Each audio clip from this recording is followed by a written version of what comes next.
Los agrónomos, integrante del Observatorio del Derecho a la Alimentación América Latina y el Caribe, capítulo Venezuela. Saúl, bienvenido 2+2. Muy buenos días, muchísimas gracias por la invitación y feliz día a todos los periodistas por la labor tan extraordinaria que hacen. Gracias. Saúl, ¿cómo está la alimentación del venezolano? ¿Cómo están esas tierras que, según el Ejecutivo Nacional, cada vez tienen una mayor producción, pero sabemos que hay diferentes criterios? Bueno, ayer dábamos un balance justamente de que continúa la recuperación en los principales rubros del país que se siembran en esta época lluviosa. Pasamos de 310.000 hectáreas de maíz sembradas el año pasado a este año 350.000 hectáreas, de acuerdo a la información que nosotros obtenemos vía satelital de lo que se sembró en maíz, lo que da una proyección para 1.360.000 toneladas que se produzcan de maíz, de los cuales el 65% corresponde a maíz blanco y el 35% a maíz amarillo, lo que cubriría la demanda de maíz blanco de al menos 6-7 meses y de maíz amarillo solo de 3 meses de la demanda nacional. Y bueno, igualmente en arroz proyectábamos un incremento mucho menor en la recuperación porque son menos tierras disponibles para sembrar arroz, además que es mucho más tecnificado y más costoso. Estamos hablando de que estaríamos pasando de 95.000 hectáreas a 100.000 hectáreas, considerando que el arroz tiene 2 ciclos, tanto el ciclo de lluvioso, que es donde actualmente se está sembrando menos, está siendo más costoso, y el ciclo, la época seca, y nos da una proyección para 300.000 toneladas de arroz que se produzcan este año, lo que podría representar igualmente cercano a los 7-8 meses de abastecimiento a la demanda nacional. Eso quiere decir, Saúl, que todavía, digamos, hay un déficit en algunos rubros que tienen que ser cubiertos con importaciones. Sí, por supuesto. Igualmente, eso no es un pecado. Todos los países, y sobre todo por la estacionalidad de las producciones, tienen tiempos, en momentos en que tienen que cubrir déficit con importación. Lo importante en este caso es que justamente la importación se realice no en plena época de cosecha, que lamentablemente ha ocurrido en los últimos años y al final incide con el precio, y es lo que los gremios productivos denuncian con el tema de la competencia desleal. Porque bueno, si vemos el mercado internacional, los commodities agrícolas, incluyendo el maíz y el arroz, a pesar de las circunstancias de cambio climático, etcétera, están por debajo, o sea, siguen hacia la baja, a diferencia, por ejemplo, del cacao, ¿no? Que llegó al histórico de $13,000 una tonelada. Pero entonces en estos rubros que son extensivos y que, bueno, evidentemente tienen sus ciclos, hay un problema de precios que si le suma además una importación en plena cosecha, evidentemente genera una competencia desleal con la producción nacional. Entonces, por eso siempre es importante planificar y tener los datos para que se puedan planificar el tema de las importaciones en los momentos adecuados. Ahora que se habla tanto de la calidad de la alimentación, ese no es solamente, bueno, la gente, uno creció pues que harina, granos, pastas, etcétera, pero ahora se cuida mucho la calidad de la alimentación. ¿El campo venezolano, la industria alimenticia venezolana está preparada para eso?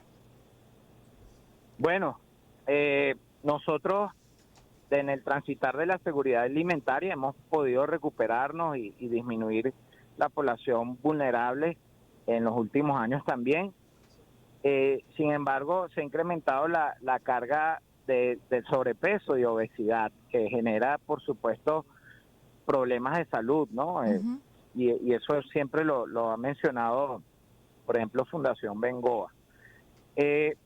Ahí nosotros tenemos una propuesta, y ayer también lo relatábamos en la rueda de prensa, que de acuerdo a los estándares que están solicitando los países de la Unión Europea, Europa y algunos países asiáticos, que en el nivel de exigencia, ya no solo se habla de la calidad del alimento, la disminución y promover la disminución del uso de agroquímicos y generar un tema de menor impacto ambiental, sino que ahora para poder exportar a estos países tienes que tener una certificación internacional que involucre aspectos también de equidad social, de equidad de género, del tema, por supuesto, transversal del impacto ambiental con la secuestro de carbono y disminución de los efectos de degradación, etcétera, ambiental, sumado a la calidad del alimento. Entonces, nosotros debemos ir para allá, ir hacia ese norte, porque yo siempre lo he dicho, la exportación no se decreta, vamos todos a exportar, sino hay que cumplir unos estándares y parte de eso es la trazabilidad que te van a exigir para poderte certificar. ¿Y cómo se obtiene eso? Con tecnología. Entonces, nosotros tenemos un proyecto que estamos trabajando junto con Fondo Norma para poder, desde Venezuela, tener la posibilidad de certificar a los productores con diversas certificaciones que están pidiendo a nivel internacional, por ejemplo Global Gap, una que se llama Rainforest Alliance y otras, para poder colocar nuestros productos en los mercados premium y no tener que vender a otros mercados que al final los ingresos son más bajos simplemente porque, bueno, no cumplimos con estos estándares que están exigiendo. Ya el mundo está hacia allá, entonces nosotros no nos podemos quedar rezagados. Claro. Y de hecho que hay algunas campañas, por ejemplo, también del Instituto Nacional de Nutrición, tratando de decir a la gente, mire, tomar refresco es equivalente a tantas toneladas de azúcar, etcétera, que eso antes no había. Andrés, ¿tú recuerdas algunas campañas? Pero hay que profundizar para comer no solamente suficiente, sino mejor. Sí, por supuesto. La seguridad alimentaria y nutricional tiene ese aspecto en el que por ejemplo, en los países de Latinoamérica tenemos temas de la ley de etiquetado de alimentos. Aquí se ha venido viendo que algunos productos colocan que tiene alto contenido en sodio, en azúcares, y eso es importante porque la gente al final, yo soy de la tesis que sí debe decidir qué comer, pero que bueno, además esté consciente de que lo que está comiendo puede perjudicar su salud, no es que se va a prohibir.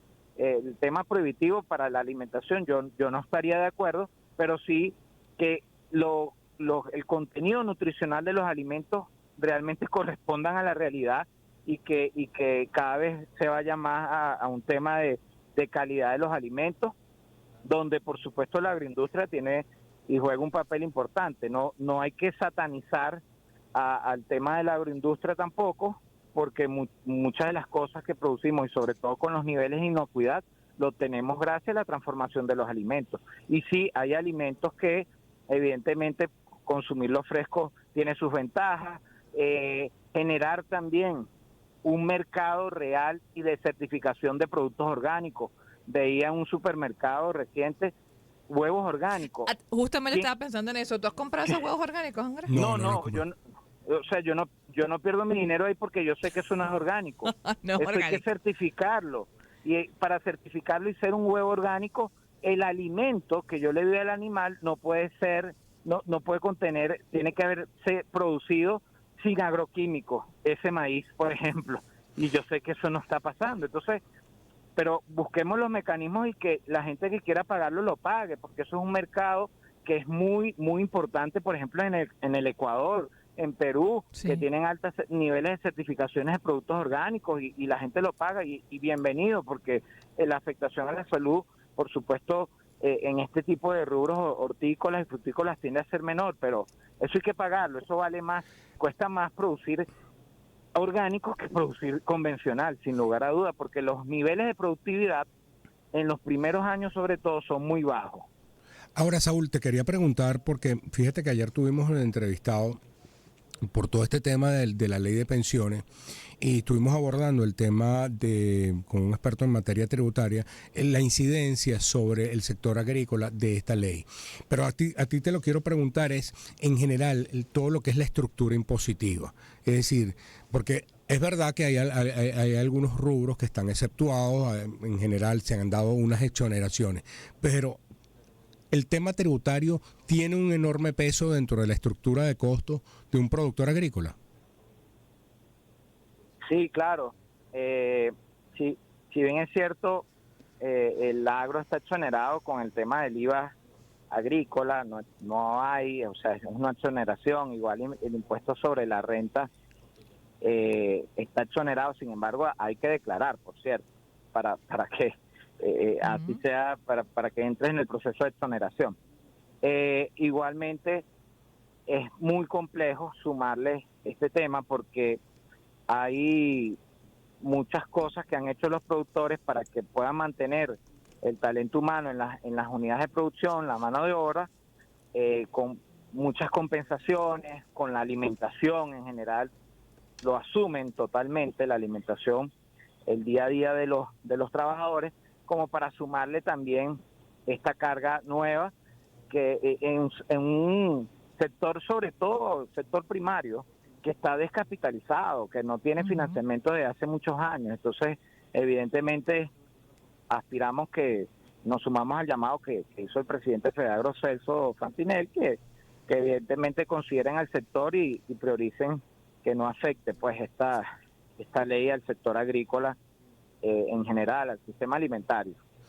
Otra pregunta que tenía es, fíjate que hay rubros, por ejemplo, el caso del frijol chino y otros productos de otras siembras, se están orientando con la mira puesta en la exportación.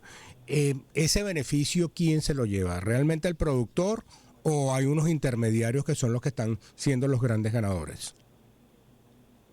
Bueno, el caso del frijol mungo, frijol chino, es un producto que deja muy poca tasa de retorno realmente, porque el tema de la exportación con el tema logístico es costoso, ¿no? Estamos lejos del mercado final.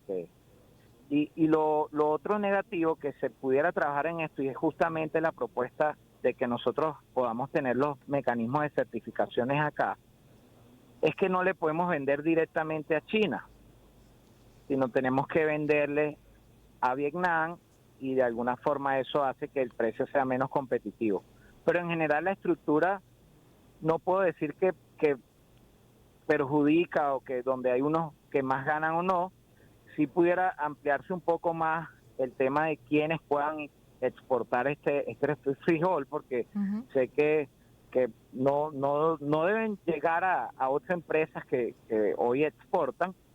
Sin embargo, bueno, ya ellos tienen su cuota de mercado internacional. Entonces, si agilizaran los trámites, bueno, de alguna organización, asociación de productores mismos que se quieran organizar y exportar ellos mismos el frijol, chévere, pero que tengan seguro el comprador, pues, que tengan seguro la cuota de mercado, porque recordemos lo que ocurrió en el 2022, que fue más bien sobreproducción, un exceso, y no sabía dónde ubicarse después. Muchos productores quedaron con lamentablemente con su cosecha ahí sin poderla ubicar. Pero en general este rubro, más allá del tema económico que realmente reitero, el retorno no es tan atractivo, genera también bondad desde el punto de vista del suelo, porque al rotar maíz con frijol obtienes mejorías a través de una asociación simbiótica con una bacteria que se llama Rhizobium, fijas nitrógeno de la atmósfera, y al final redunda en mejorar el suelo. Entonces recuperas el suelo de un cultivo tan extractivo como el maíz, entonces tiene otros beneficios conexos que quizás no los vemos, pero son intangibles, pero sí redundan en la sostenibilidad y en la producción. Entonces, y al final también vemos que, bueno, siembro el maíz en una época y después no sembrar nada, si puedo al menos rentabilizar, así sea unos $50 por hectárea, bueno, yo lo haría también, pues por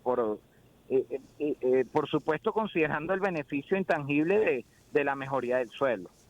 Bueno, muchísimas gracias a Saúl Elías López, ingeniero agrónomo. No solamente hablamos acerca de la producción en Venezuela, la calidad de esta, la distribución de la misma y qué estamos consumiendo los venezolanos. ¿Qué está consumiendo usted en su casa? Tenemos todos que revisarnos a veces, bueno, hasta donde nos alcanza el bolsillo, ¿verdad? Pero hay otras cosas que pueden tener un valor superior, como es en el caso de los huevos orgánicos, pero fíjense que Saúl Elías dice que no los compren, que esto no es orgánico tal. como tal. Bueno, vamos a ver. Amigos, vamos con publicidad y tenemos que hablarles de Banplus, porque los que dicen que es más triste andar a pie, aún no han ido a tocar la puerta de Banplus para pedir